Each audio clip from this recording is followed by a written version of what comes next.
What's going on guys? আচ্ছা যে তোমরা ভালো আছো, অনেক ভালো। তো আজকে আমি আমার রুম ট্যুর দেব। চল, এখানে আমার জানলা,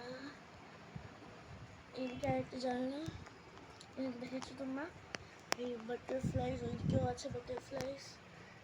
এখানে ম্যাগনেট, যেগুলো আমি শর্টসে দেখিয়ে দিয়েছি, এইটাও দেখিয়েছি। এই নিচে আমাদের ব্যাগ থাকে, এটা আমাদের ড্রেসিং টেবিল।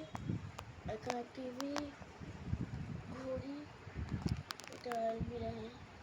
এখানে বাইরে বেরোনোর দরজা এটা।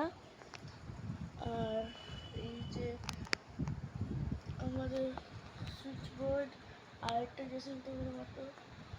আর উপরে ওয়াইফাই আছে, এসি আছে। আর ওইদিকে এইটা আছে। তো এইটা আমার একটা ছোট্ট বাড়ি। তো এইটা আমার একটা ছোট্ট বাড়ি। এটাই হচ্ছে আজকের রুম ট্যুর। পরে আবার আরেকটা রুম ট্যুর আসবে। See you next day. হো হো।